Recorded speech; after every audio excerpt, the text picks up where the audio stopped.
want to start by thanking the student who gave me the title for this talk. I think he was having a particularly painful time painting. I sometimes like to remind my students that the main word in the word painting is pain. And he was having a particularly painful time, and he piped up during the lesson. He said, "Sir, what is the point of art?" And I thought that's actually quite an interesting question. I've never thought about this question before. I kind of grew up in a household full of art. Mum and Dad had paintings on the walls. They loved classical music. They loved the opera and the theatre and ballet. And I grew up in London, and then later on in Brussels, two cities steeped in art and art history and architecture and design. And so I kind of grew up in this art bubble. I had no idea how to deal with this question. But I'm going to try and do that today through these three slightly pretentious and grandiose sounding lenses: power, truth, and transcendence. When I started to think about this question, my mind wandered to this photograph. It's my favourite photograph ever taken. And although it looks like a kind of minimalist, abstract piece of art, it is in fact taken in a scientific context, in a cosmological context. It's taken by the space probe Voyager 1 back in 1990. In the 70s, NASA was sending space probes out into interstellar space to gather information and send it back to us, but also to carry information about who we are as a species to potential aliens out there. And after a 13-year trip, Voyager 1 was just about to leave our solar system, and a great cosmologist at the time, Carl Sagan, convinced NASA at great expense to turn that space probe around and take a photograph of planet Earth from billions of miles away. There we are. It's called the pale blue dot image, and it's a humbling image, right? For me, what is the point of art? From this kind of distance, quickly becomes subsumed by the big existential questions that haunt us as human beings. You know, who are we? Where do we come from? Where are we going? What's it all about? And I think that every subject has something to say in response to these big, deep questions. But you have to go really deep into the subject before you get fulfilling answers to that question. And so for me, every subject is a kind of method of inquiry into nature, into reality. I think maths is a method of inquiry. I think the sciences are methods of inquiry. And I think art is a method of inquiry. And so, to quote Yeats here, I think it's difficult to distinguish between the dance and the dancer, the actions that make us human beings and being a human being. And I suspect that Leonardo understood this very well. I think if you asked Leonardo who he was or what he did, I don't think he would say he was an artist. Even though he painted the two most famous paintings in history, the most expensive painting in history, and drew the most famous drawing in history, the Vitruvian Man up there, I don't think he would say he was an artist. I think he would say he was somebody who inquired into nature, who explored reality. And he was going to do that through physics, biology, engineering, art, invention, consulting with the military. He was a military consultant. And he's a good segue into the first part of this talk, which is power, because he epitomized not just depth of knowledge, but breadth of knowledge. I think that's an incredibly powerful thing to have, this breadth of knowledge. And it's why, by the way, I believe very strongly in the International Baccalaureate, because it gives you this wide range of subjects. Okay, what is the point of art through the lens of power? Anthropologists have long debated how we got from this state of being here to this state of being here, where we have begun to manipulate our environment and have control over other species. And Richard Leakey, amongst others, has suggested that it's language. Language is the sort of key thing. It's this leveraging factor that gives us the ability to exchange symbols and ideas between us as groups. so that we can act as groups. And if we think about the space between language and art, and it's perhaps not linear, but there is this kind of area that we can call visual communication. And on the right there we have some examples of visual communication that we take completely for granted these days, but that gives us tremendous power over our environment because we can now exchange these symbols and ideas across time and space. We can record transactions, we can record histories and share those histories more broadly.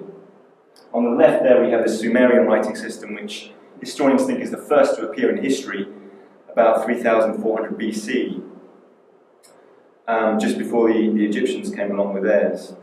And we go back even further, 24,000 years, and now we have the LaSalle cave paintings. And it's important not to think of these paintings in the same way that we think of about art these days.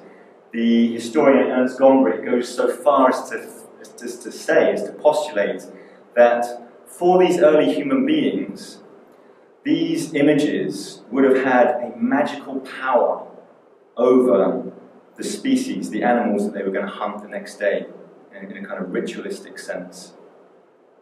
And we come back to today, and we certainly don't have fine art here, but we certainly have graphic design, a subset of art. And here we have really simple symbols communicating incredibly complex concepts that hold our society together. Things like currency and flags and business logos and borders and religious symbols and on there. I'm not going to talk much about fine art in this section, but suffice to say that throughout history, powerful people have commissioned art. And here's just one example. The chappie here that you see in the red circle, this is thought to be Pope Julius II, an incredibly powerful figure of the 16th century with his distinctive white beard there. Back in the day, popes weren't supposed to grow beards, but he was a bit of a bad boy, and if he wasn't waging war on the French or the good people of Bologna or the Venetians, he was busy commissioning masterpieces by the likes of Raphael and Michelangelo for his walls and his ceilings. And this particular fresco was being finished in his private apartments pretty much exactly the same time, more or less to the month, even the week, as this fresco here was being finished by Michelangelo just a few meters down the corridor on the ceiling of the Sistine Chapel, commissioned again by Pope Julius II. This marks a sort of halfway point of a 4-year project that Michelangelo was embarked on. I'm going to give you 3 examples now of art that we see around us all the time, that's ubiquitous, that we take for granted, but that have degrees of power over us. And the first is advertising. On the left here we have 3 different brands. I took these in Changi Airport. Really beautiful photography, really beautiful art directing. But brands spend a lot of money on this kind of commercial art because they know it sells product. It has power over us as consumers. On the right there, I've just put the Rossettis. It's merely a kind of fun, aesthetic echo from the past. A beautiful campaign from Nike, a really compelling imagery. The second is architecture, and here we have a subject that obviously combines art and design and physics and engineering.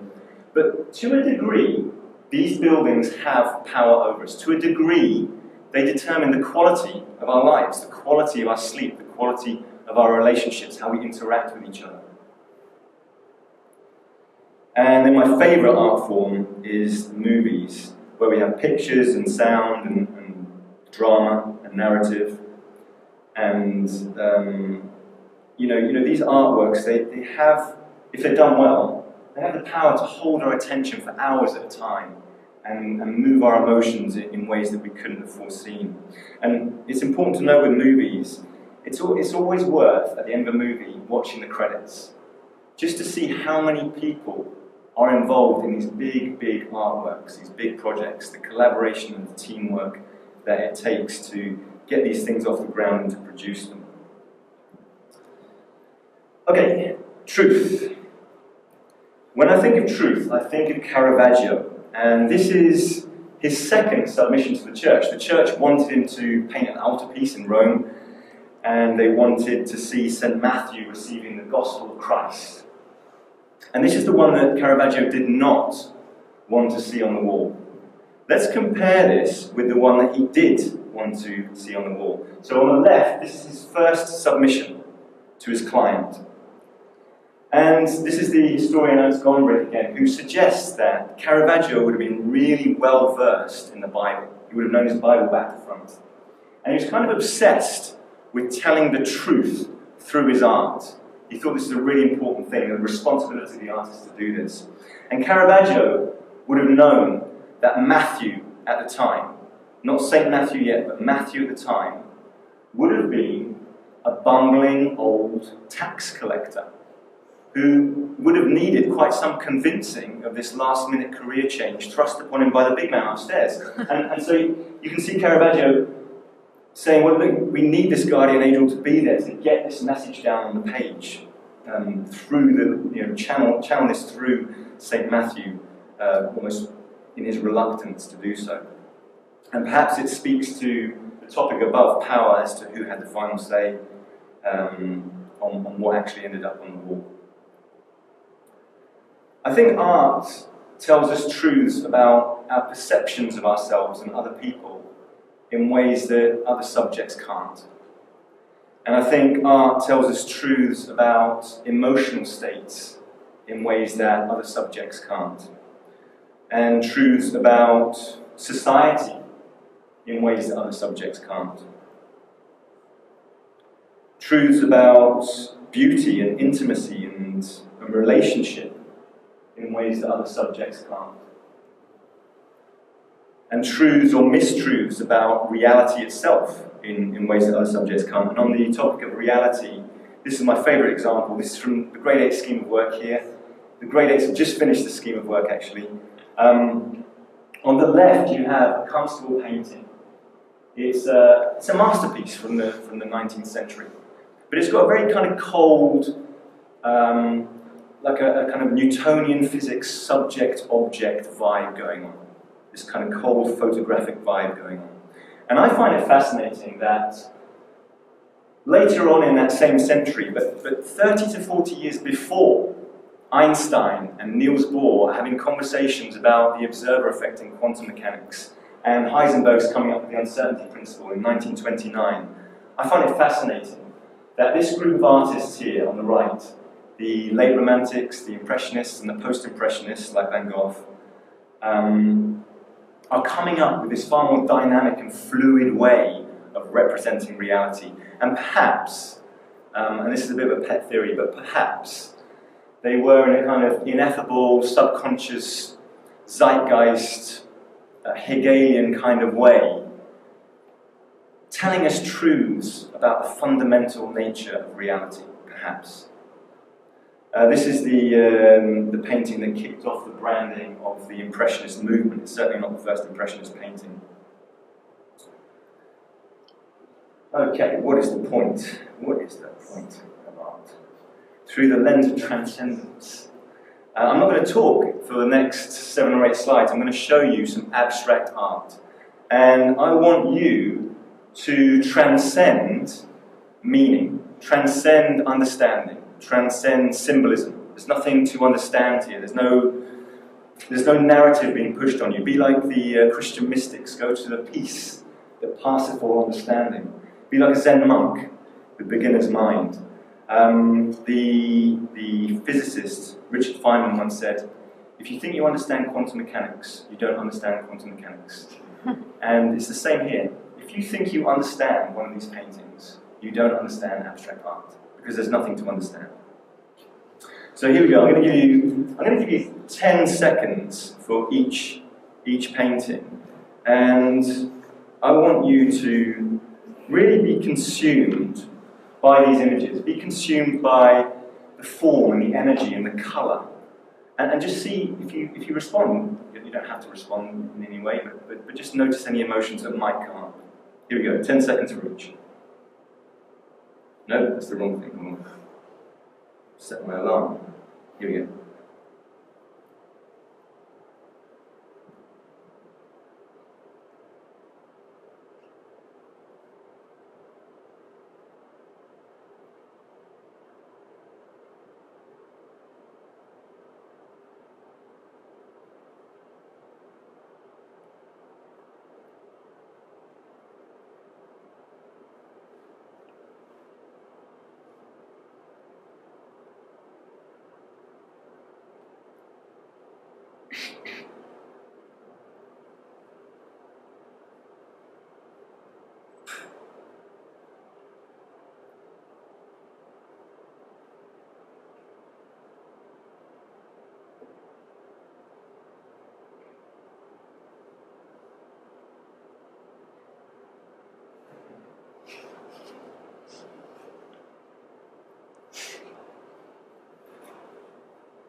I don't want to dismiss the question, what is the point of art?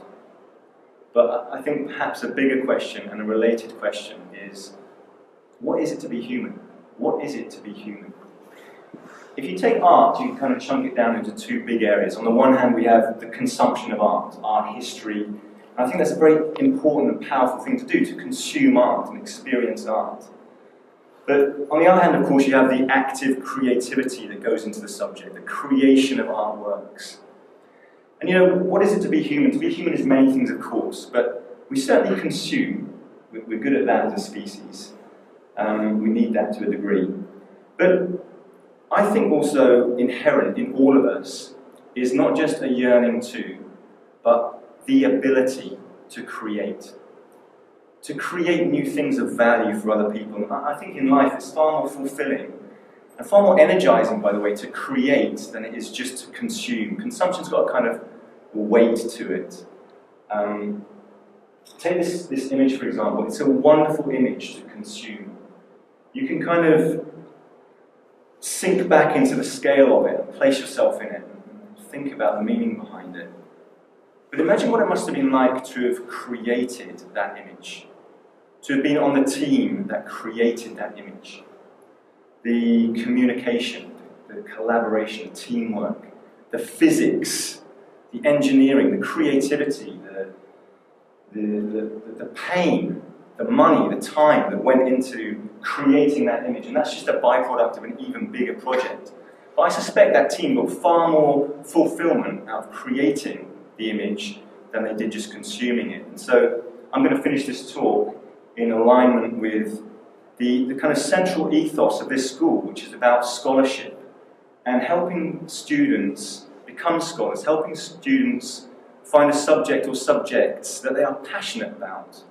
Because creativity is not exclusive to art, but it is true that in every subject, you have to go really deep into the subject before you can start to create things of value for other people. Because you have to master the subject to such a degree that you can see the connections and then the patterns.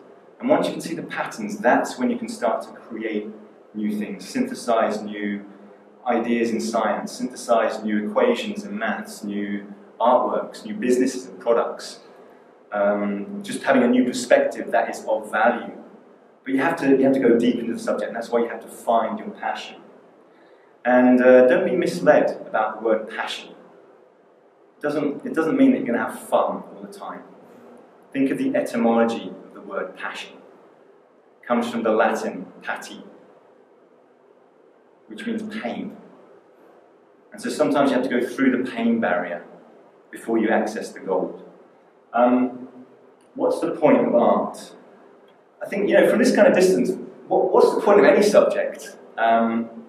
And how does it relate to this idea of the human condition? I think you can always find superficial answers to these questions. What's the point of geography? To find the corner shop. What's the point of physics? To build a bridge or a bomb. What's the point of art?